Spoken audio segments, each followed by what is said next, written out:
열왕기상 14장 21절에서 31절까지 말씀을 살펴보도록 하겠습니다. 북이스라엘 여로보암이 다른 신을 만들며 우상 숭배의 길을 걷는 동안 남유다를 다스린 르호보암은 어떠했을까요? 오늘 본문은 남유다 초대왕 르호보암의 행적에 대해 언급합니다. 21절에서 24절은 르호보암의 통치와 평가에 대해 말씀합니다. 솔로몬의 아들 르호보암은 분열 왕국 남유다 1대 왕으로 41세에 즉위하여 예루살렘에서 17년 동안 유다를 다스렸습니다.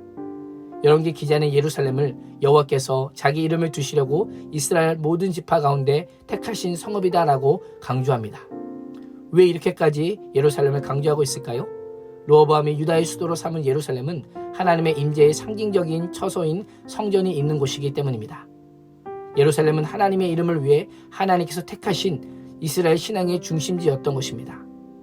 하나님의 거룩한 성읍 예루살렘에서 하나님의 말씀대로 통치해야 했음에도 불구하고 우상 숭배가 들끓는 곳으로 만들어 버렸기 때문입니다.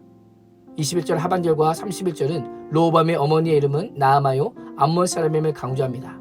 르호보암의 행적을 평가하면서 왜 이런 표현을 반복하는 것일까요? 이방인 암몬 출신의 어머니 나아마가 르호보암에게 특별한 영향력을 미쳤기 때문입니다. 어머니의 신상이 유다가 여호와 보시기에 악을 행하되 그의 모든 조상들이 행한 모든 일보다 뛰어나게 하여 그 범한 죄로 여호와를 노엽게 하시니라고 하는 표현 앞에 나왔다라고 하는 것은 르호보암이 여호와 보시기에 악을 행하고 여호와를 노엽게 한 이방 암몬 우상을 섬기는 어머니의 역할이 매우 결정적이지 않았을까라고 하는 생각을 해보게 됩니다. 나아만은 암몬 출신으로 암몬 사람들의 섬긴 밀곰과 몰렉 우상을 열심히 섬기며 아들 르호보암에게도 가르쳤을 것입니다. 한 사람에게 있어서 어머니의 역할은 매우 중요합니다. 어머니의 교육을 이야기할 때 맹모 삼천진교라고 하는 표현을 자주 사용합니다. 맹자의 어머니가 맹자의 교육을 위해 3번이나 이사를 한 가르침을 언급하며 교육에는 주위 환경이 중요하다라고 다들 이야기합니다. 나는 어떠한 부모입니까? 르호보암은 우상을 섬기는 어머니로 인해 잘못된 길로 갔습니다.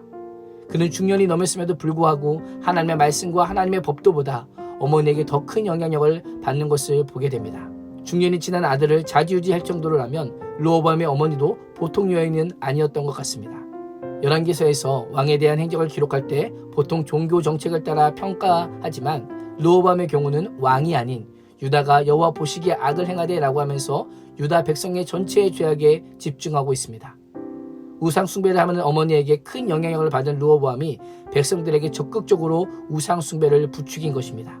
성전이 없는 북이스라엘에서는 베델과 단에 성전에 대체할 제단을 만들고 금송아지를 애굽에서 우리를 인도해낸 신이라고 섬겼다면 남유다 백성들에게는 여호와께서 자기 이름을 두시려고 이스라엘 모든 지파 가운데 택하신 성읍 예루살렘이 있었음에도 불구하고 우상을 섬겼습니다.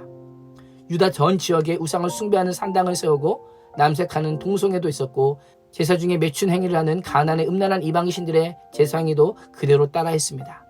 이같이 이스라엘 백성들은 여호와께서 이스라엘 자손들을 쫓아내신 민족들이 했던 가증한 일들을 똑같이 했다라고 성경은 지적합니다.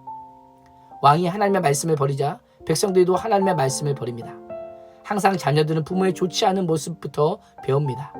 부모와 리더의 가장 중요한 역할은 삶의 모범, 즉 모델이 되는 것입니다. 롤모델이 되는 것입니다. 부모가 되고 리더가 된다는 것은 이런 점에서 두렵고 떨리는 일이라 할 수 있습니다. 르호보암과 백성들의 죄악에 대한 심판으로 하나님께서는 애굽의 왕 시삭을 보내 예루살렘을 공격하게 하십니다. 아버지 솔로몬 때부터 정력견으로 외교관계를 맺어왔던 애굽이 하루아침에 돌변하여 그 외교를 깨고 유다를 공격한 것입니다. 르호보암이 등극 초기에 온 힘을 다해 세운 국경의 방어선과 병력도 애굽의 군대 앞에 힘없이 주저앉고 말았습니다.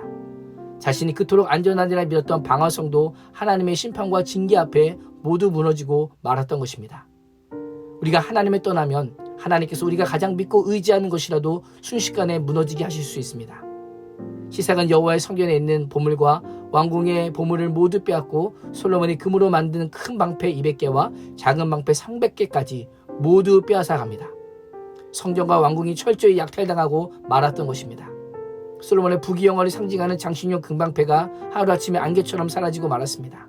하나님께서 경고한 말씀에 불순종한 결과임을 실감하게 되었을 것입니다. 르호보암은 빼앗긴 금방패를 대신하여 노수로 방패를 만듭니다. 금방패가 아닌 놋방패는 하나님의 은혜로 누리던 이스라엘의 찬란한 영광과 부귀영화에서 점점 멀어지고 쇠퇴해가고 있음을 의미합니다. 황금기에서 노시대로 변해가면서 전쟁과 불안이 엄습하게 되는 유다 왕국의 모습을 상징적으로 그리고 있는 것입니다.